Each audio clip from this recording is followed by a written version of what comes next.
Hello, this is Joe Trahan, welcoming you to the All Me podcast from the Taylor Hooten Foundation, whose mission is to enlighten the world to the truths about appearance and performance-enhancing substances. As the national leader on this subject, they communicate their educational messages through various methods, including this podcast. Thank you for listening and enjoy the show. Welcome back, everyone, to another episode of the All Me podcast. This is Don Hutten Jr., and today I'll be your host. We started this podcast to help raise awareness about all things appearance and performance-enhancing substances. We've been able to get some of the world's leading experts on anabolic steroids, dietary supplements, and energy drinks, and even nutrition. Today, I have a chance to interview a friend of mine who I met through our years of work with Major League Baseball. Brendon Huttmann was the strength and conditioning coordinator with the Pittsburgh Pirates when we first met. He's had a very successful career that's brought him to the pinnacle of his profession in sports. Today, Brendon is the Director of Holistic Health and Fitness with the U.S. Armed Forces Command, or FORSCOM. Over his career, he's gathered a ton of information and expertise in the field of sports performance that he is going to share with our listeners today. You're going to hear many great examples of leadership, as well as him talking about the importance of a daily fitness routine for all of us. If you're interested in an All Me education program in your community or learning more about our education programs, please visit our website and reach out to us.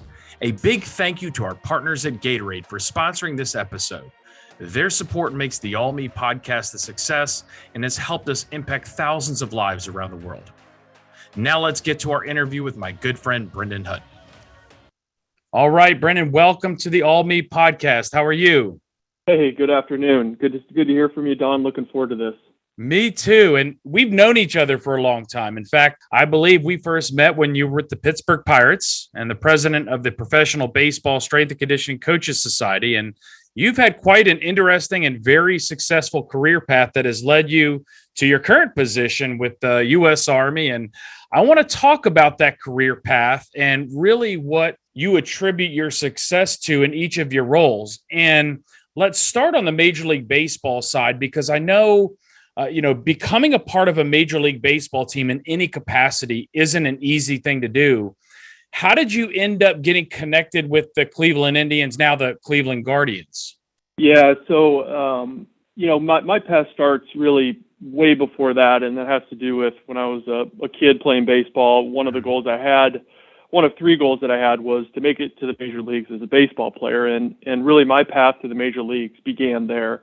As I kind of moved along through, junior high school, playing into college, I started to realize I had a passion for strength and conditioning. And then also, I realized I wasn't going to make it as a player. And so I started to pursue the field of strength and conditioning, and was able to, volunteer my time as a student at the University of Kansas. And that sort of stepped me into the path of getting into Major League Baseball. Two specific contacts that helped me through that, Tim Maxey and Jim Malone, both good friends as well as mentors, really gave me that first chance, and that's sort of where I stepped in.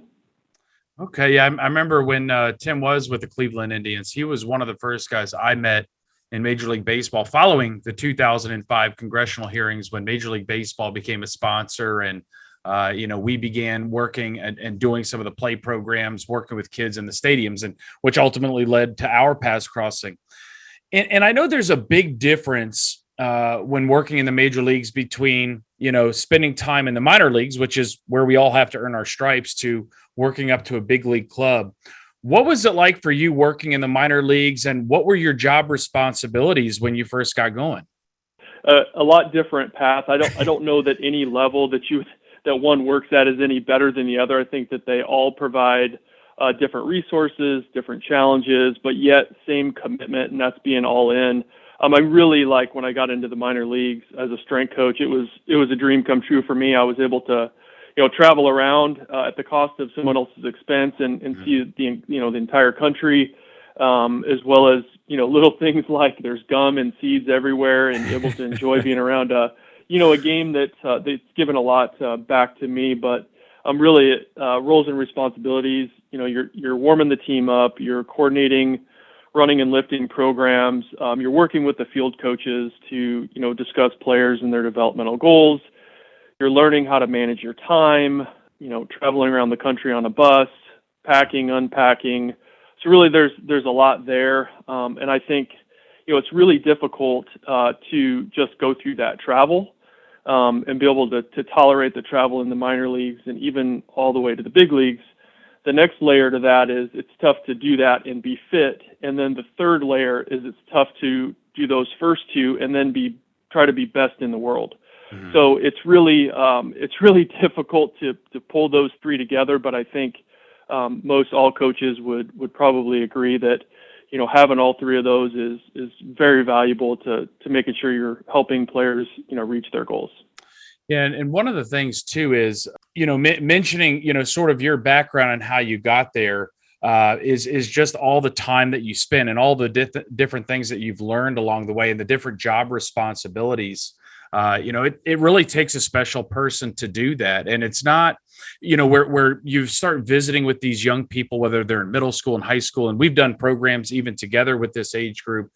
And many of them think that staff like you and players, for a 7:00 game, arrive at the field around 5:00, and just go right into practice, or warming up and right into the game, because that's all they know playing Little League and kind of growing up, going through high school, where that's definitely not the case. It's very, very long hours. I know, especially spring training for you guys, and, you're the first one there and usually the last one to leave. So, what kind of kept you focused on that position to be able to work those long hours and keep you dedicated to it?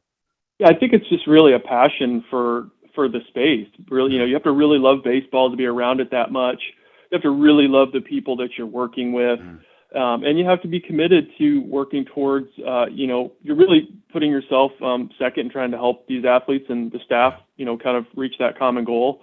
And so I would say that those, play a part in that. I would also say that, through my experience with the play campaign, I think I was part of that original play campaign with the Cleveland Indians. I think probably five or six, somewhere around there. But really, through my experiences for the next 10 or 15 years doing the play campaign, the kids want to know, like, hey, what's your daily routine looking like, and what time do you guys get here, and what's Andrew McCutcheon like, and what's his routine? And so it really provides a lot of opportunity to to paint the picture for these young kids and try to invest as much as we can in them. Yeah, and it's interesting to watch their faces, because, like, these guys are here, some of them 6, 7 in the morning for an evening game, and they get their workout in, they've got to eat, they get stretched, they've got a massage, they've got treatment. You typically, warm up. Some guys will lift after the game. So it's definitely a long day. And like you said, it's something they've got to really love, be passionate about, and be committed, because again, it is a long season and it is long hours, but being around guys like you in the strength and conditioning world, and athletic trainers and team physicians, anybody that works within sports, I mean, you guys truly not only love what you do, but you really love taking care of these athletes to ensure that they can play at their peak performance. Yeah, I couldn't agree more. I mean, I think there's so much commitment that goes into it, and your ability to kind of stay focused and really thriving on the routine alongside the players, and what role you play at keeping them moving along that path to preparing for the game.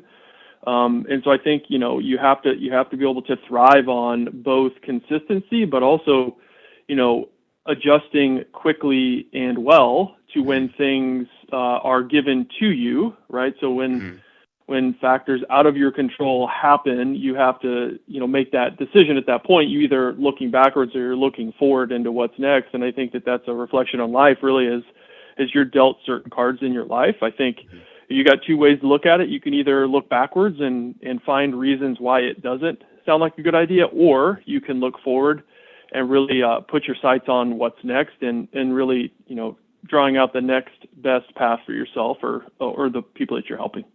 Yeah, and that's great advice, not just in the professional sports world, but in the world in general. I mean, again, we're all given options, we're all given different directions and choices to make in life, and it's what we do with those choices of what separates, those who are great to those who are the absolute best at what they do. Following the 2007 season, you get a promotion and join the Los Angeles Dodgers as their major league strength coach. What is the process like from, moving from the minor league club to join the big league club? And what would you say is the biggest difference between the minor leagues and the big leagues from your perspective? Yeah, that process for me was an important one.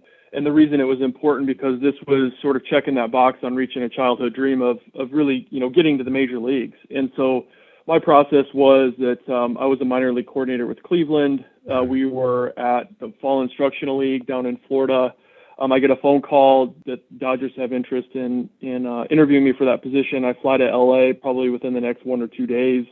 And my interview was unique because I was out there probably 2 or 3 days interviewing, with key personnel from the club. And that's difficult to do because you're interviewing the whole time, and it's nerve-wracking because you really want the position. It's a key position and really an honor to hold that. And so that's what the process looked like for me. And in terms of the second part to your question, Don, I think key differences is I just think that the problems are different in the major leagues than they are, let's say, in the Dominican or working at Florida or Arizona at a complex or working through the minor leagues. And I really do believe that. I really think you just have different challenges between those levels, and the strength coach has to play a similar role at each level, but resources look different, people are different, experience levels are different.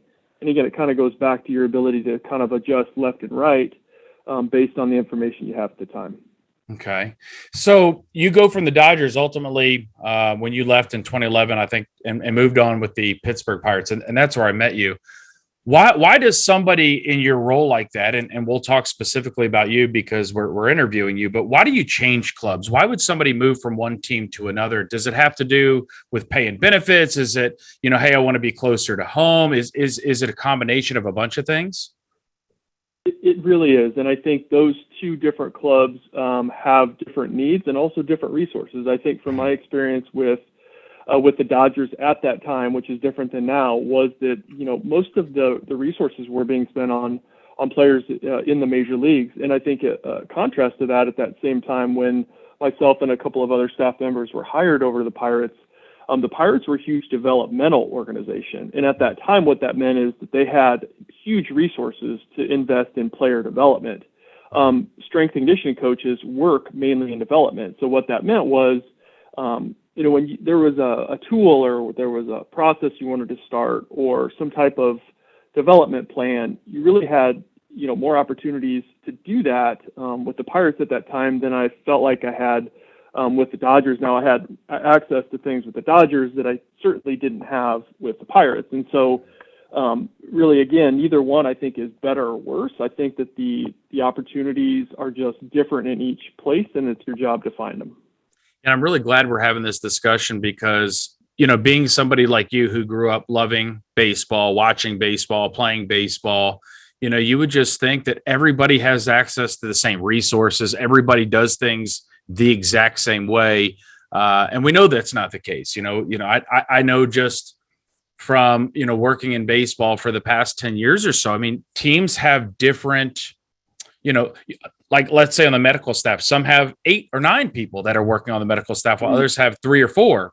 And it's the same thing, with the strength conditioning role. And I know, you got your promotion and then you were now the sports science coordinator.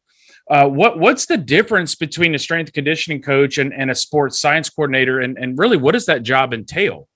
I was really lucky during that time. The assistant general manager, Kyle Stark, came to me and said, listen, I really know that as a strength coach, you really love data. And at the same time, what's happening in the game is that technology is really becoming more popular. And so wearable tech was becoming popular. The league was recognizing it as an approved device in game. And you had things like StatCast that were coming, and the accuracy of those devices were not quite as tight as they are now. But he said, hey, this area of sports science is really getting popular. Would you be interested in trying to develop this program within our organization? And for me, the turning point is a couple of things. I really have interest in doing new things, but the other part is I know that, strength conditioning is an awesome profession. And in the past, there were very few other left and right opportunities in strength and conditioning. And now there was one sitting in front of me where I could still coach and at the same time help other coaches implement certain tech into their daily routine. So it was really a good opportunity for me to move in that direction, and one that I think that I've continued to follow. That's really kind of cool. And if you think about it, heck, over the past 5 years, 10 years, technology's come a long way.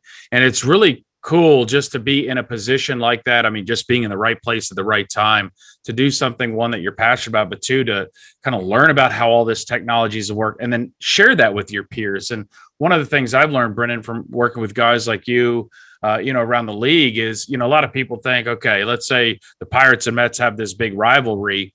One of the things I learned is, everything from the medical side to the strength side, you guys communicate, you guys talk, you guys share information, which I guess most fans would think, hey, I don't want to share any information with them and give them a tip. But how truthful is that statement? Well, I think it has to do with, the relationships you have with people. I think sharing is happening. The depth of that sharing, I think, is determined by the relationships and trust you create with others, right? I think that universally that people are sharing concepts across space, but the degree to which they're talking about the fidelity of that information, I'm not sure. But there's absolutely a sharing network of people within the game.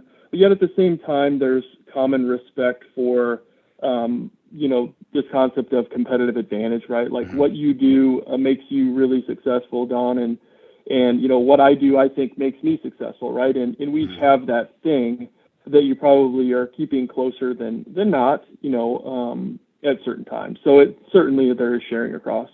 Okay. Now, the other question I had for you is, you also had another role within the Pirates, and you were the director of performance science. What's the difference between that role and your role as a sports science coordinator? Yeah, so my role as sports science coordinator mainly was to work with the developmental side, so in the minor leagues, as well as working in the major leagues to help take the tech to those players. Now, as director of performance science, that role allowed me to get even wider, to include talent identification and helping advise on player selection for the draft. I really love that role because I was traveling around the world doing assessments on athletes with a few other key team members.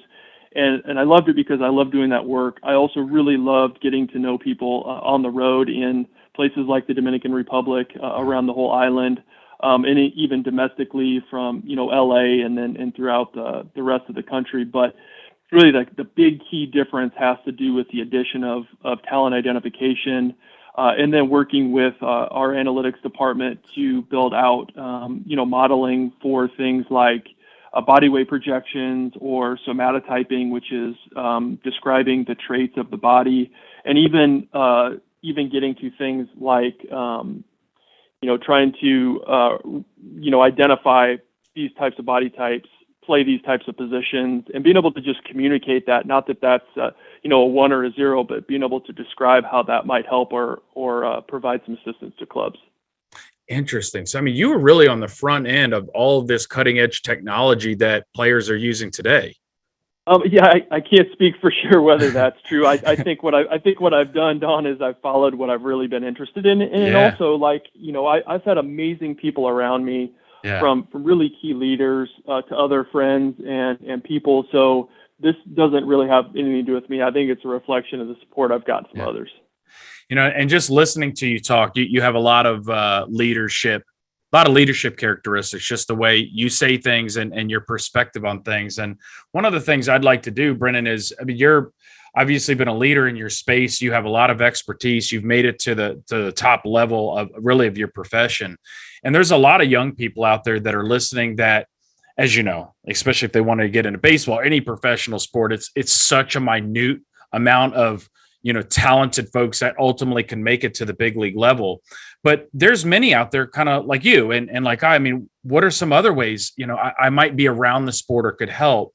And what advice would you give young people listening if they wanted to get into the strength and conditioning role and become a professional strength and conditioning coordinator within, whether it's Major League Baseball or the NFL or the NBA? What would you recommend to them starting in middle school and high school? Yeah, that's a good question. I think first is, when you're in middle school and high school, I would say take advantage of pursuing careers that might interest you, and don't limit that to one or two spaces. Try different electives in school and try different sports, and really the purpose for that is to help better discover where you belong, right? Mm-hmm. So in terms of whether you belong in baseball or basketball or football or music or dance or whatever area you belong, I really do think it's about discovering where you fit and really where you're passionate. Now, I continue to have opportunities within baseball, and I love being around baseball, and I still do. I'm helping coach my son's team, and I really just do love being around what goes into the game. And at the same time, I had roads in my career that I could have taken, and exited right along that path. But for me, again, it has to do with, reaching that highest level in the world. And then once you're there, you have to kind of figure out, like, is this something that I'm willing to still do given some of the sacrifices that come with it? And I think as long as you go along that path and you still can reflect on where you really want to be and what objective goals that are in front of you that you still need to achieve, for me, I think that those are a few thoughts on how to discover that space. Yeah, it's great advice. It's stay open-minded, because I remember even being like a sophomore or junior in college, still like, okay, what am I going to do when I get out of school? There's a lot of things I love doing, right? And it's like, what classes do you take? Do you stay in business? Where kind of like you said, I mean, you just were always there and, had opportunities. And the one thing I heard you say earlier in the podcast is you volunteered your time. And that speaks volumes about people like, hey, I'm interested in this. Just let me give you my time. Mm-hmm. And those are the folks later on down the road, believe it or not, that are going to pick up the phone and help you get that first job. Or maybe if you're looking for that promotion or that big transfer to a different company or team, those are the folks that are going to be in your corner. That's exactly right. And that's really the first step is the volunteer time. I mean, call someone that you think you want to work with or belong or learn from, and really just volunteer to do whatever opportunities that they'll give you. And that's really the best first step. And I'm glad you mentioned that. Yeah. Now, I want to kind of switch gears, because your career switches gears in 2021 when you leave the Pirates, and now you've taken a role as the Director of Holistic Health and Fitness with the U.S. Armed Forces Command. And you would pronounce that FORSCOM, is that correct? Yeah, so FORSCOM is the governing body over different brigades and divisions. Yep. Okay, perfect. All right, so you now take on this role. What does this new role that you have entail? And how do you go from being with a big league club into the U.S. Army? So through my path through baseball, most of it was either single or married. And later in my career, we started to build our family. One of the promises that I made myself was there was going to be a time where the commitment was too large toward the game, where it was pulling me away from my family. And that juncture came in 2020. And so at that time, H2F, which stands for Holistic Health and Fitness for the Army, was starting to be stood up, and that happened in October or November of 20. In that process, some really key jobs were starting to be posted, and then I started to have conversations with leadership at FORSCOM, and really in an attempt to learn more about it and say, listen, is this a good time with COVID and some other things happening to make a transition and really, again, be open-minded to what you don't know. And I think, I think I've taken my own advice, and hopefully I've shown it in the fact that I've jumped into a space with similar different challenges, similar in the fact that performance, I think there are some universal concepts across that word. I think also there's no good way as a civilian to prepare for Army other than just to jump into it. So I think that those are a few thoughts on my transition here. Just talking about your career and how you jumped and did things for your family. My guess is you got really far out of your comfort zone. I mean, was there any point that you were scared or hesitant, or, even some anxiety that might have set in, like, hey, I'm getting ready to move from something I've been in my whole life to a completely different career that, I'm going to have to, learn some new things. I'm going to meet some new people, because you've been around sports and what have you your entire life. And people in the military can be different. People in the corporate world can be different. So, because you're just used to working around the same group. What was that like for you, and how did you feel making that transition? Yeah, certainly all of those feelings. I mean, this is a brand new space. I have brothers-in-law that are, that were service members or veterans, and I've, been around them quite a bit. At the same time, directly, I don't have any military experience. And so again, I think it just has to do with the fact that in baseball, you're being exposed to new things all of the time, and you can either lean into that or that is really difficult for you. And that's not wrong either. But for me, I've been able to lean into that a little bit. And my transition into the Army, I think I'm a pretty curious person. And if you ask people who know me well, I would guess they would agree. And so that curiosity has helped me transition into the Army, because there is so much to learn just about Army process, from the common things like acronyms to process to, getting to know service members. And I mean, how do you address them? How do you understand their rank, and how do you call them? How to treat them? Different things. We give a brief. What's the structure you're supposed to follow? And I've had to learn all those components, and I've had amazing people helping me along this journey as well. I've always been a big military support. I've never served myself, but want to thank all those who have served or are currently serving. But what does a typical day look like for you? So when you would get to the office at PNC Park or wherever you were, you'd get there and you'd have your morning routine before the players got there. And then obviously you're going to be getting the players ready for the game and treating players. What does your day look like, when you get to the office each morning these days? Yeah, so my immediate job is to manage a team of 25. Our team is made up of performance folks, from strength coaches to physical therapists, occupational therapists, athletic trainers, and really a wide range of folks aimed at improving service member help in a holistic way, right? So not just saying we only train PT, for example. So that's really, at a high level, that's what the job is about. Now, in terms of my daily routine, I try to get to work sometime around 7 each day. There are some days where I'm there earlier than that. I try to get to, catch up with the staff in the morning for some time. And then I try to, schedule my day around, either calls or video calls, command level meetings, planning, and even, tasking that has to happen. So really some component of that throughout the day. But really a lot of my time recently has been spent planning 1 or 2 year plans for different purposes. Okay. So are the folks that are working underneath you, are they directly in contact working with our armed forces? That's exactly right. So my job is to lead that team. I do try to spend a lot of time with those same people, service members that they're working with. At the same time, my job is to have the vision out in front of the team, all aimed at the doctrine that guides H2F, and that's FM 7-22. Mm-hmm. And that's really doctrine that says, listen, most all of our decisions need to be pointing towards this doctrine. Now it's not policy, and the difference there is the doctrine is typically less defined, which allows some individualization to the division or brigade you're working in.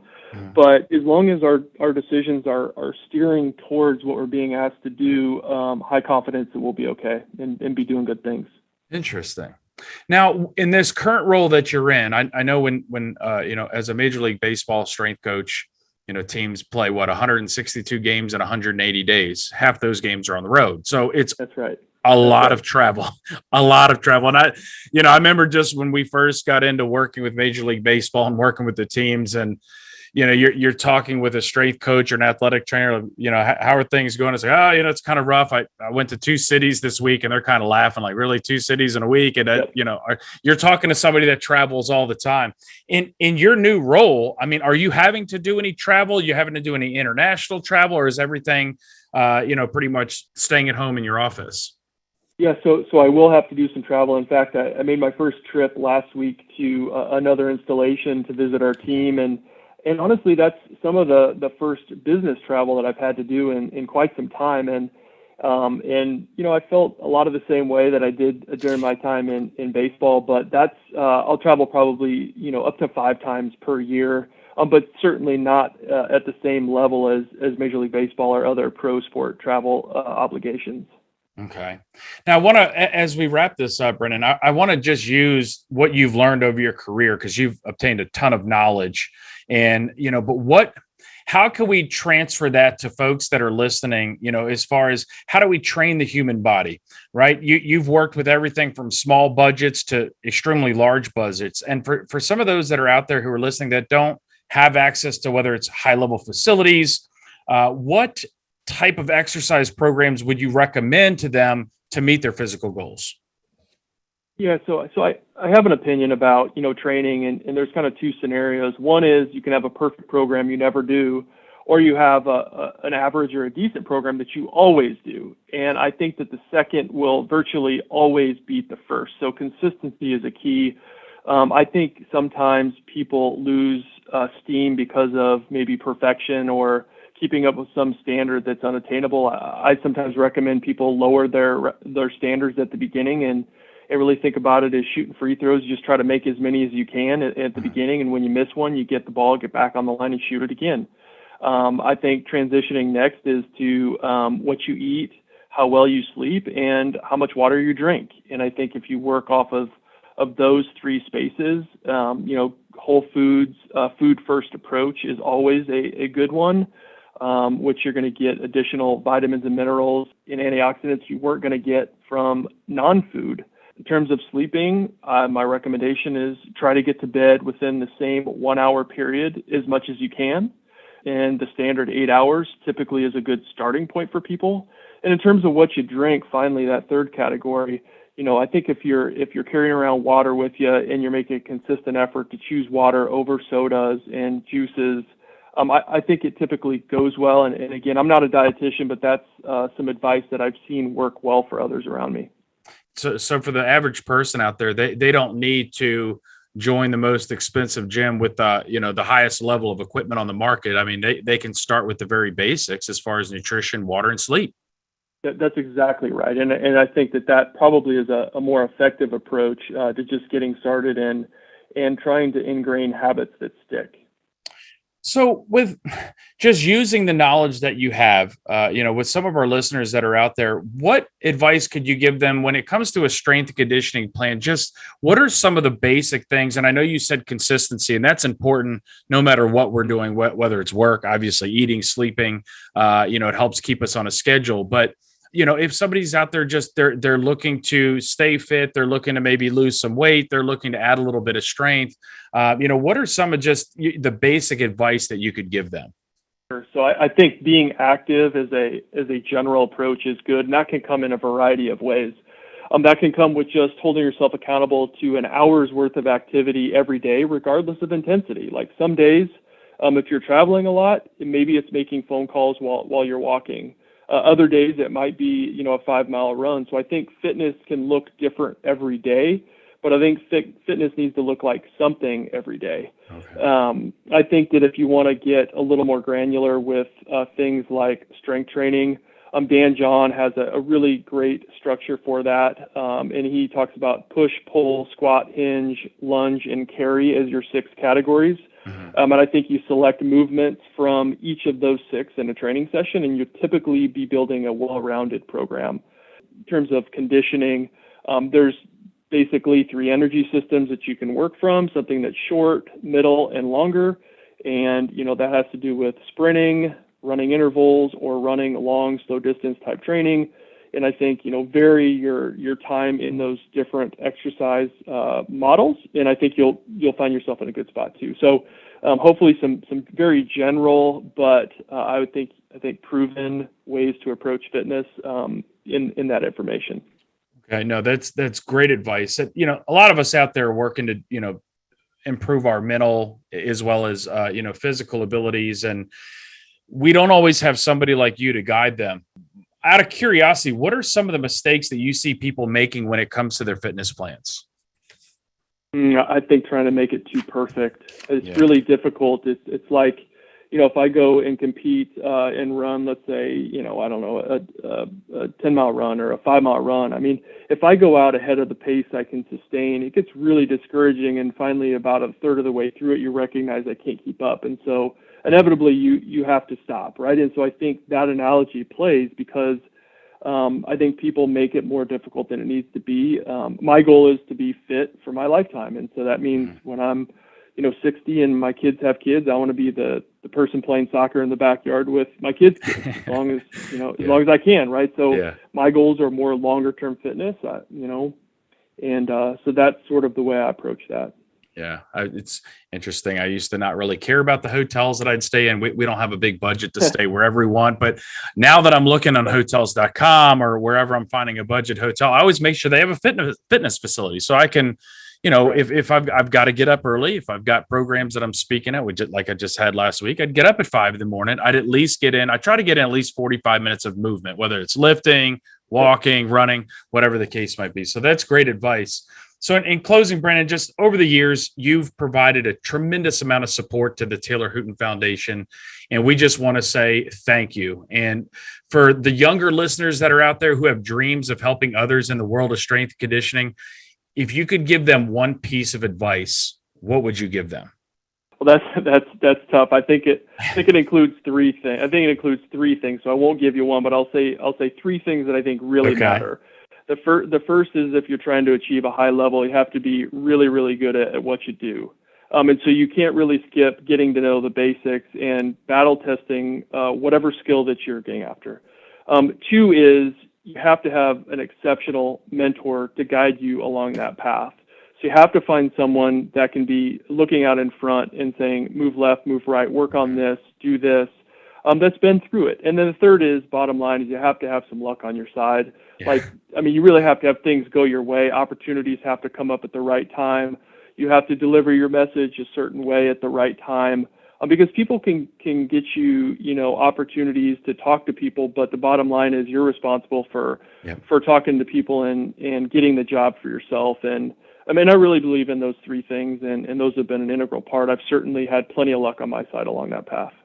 Well, good. No, that's what wonderful advice. And this has just been great talking to you. But Brendon, before I let you go, if you're a fan of the All Me podcast, our listeners will know we have what's called our Curveball Questions. So these are three questions I've put together specifically for you that might or might not have anything to do with your career. So what I'm going to do is I'm going to ask you the question, just shoot from the hip, answer whatever first thing comes to mind. Does that make sense? It does. I'm in. All right, here we go. So question number one, what's the best piece of advice you've ever been given? I think when you fall off the horse, you got to keep getting up. And I think in baseball, there's plenty of failure. I think you have to keep getting up and keep towing that line. Just never quit. All right. So question two, what sport would you compete in if you were in the Olympics? I really love watching basketball. Okay, so basketball guy. Last question, within your time in professional sports, what is your most memorable moment? I'm sure you've gotten that question pretty often. Well, I would have to say I've met several of my childhood heroes and had the chance to get to know a couple of them more than just meeting them. And the reason I mention that is that I've been able to not just meet them, but they've lived up to the expectations of who I hoped that they would be. And so that's really the big one for me. I'm going to put that in front of making it to the major leagues, which is reaching a childhood dream. Yeah, that's really cool. I've met a couple along the way, and it's super neat and very surreal.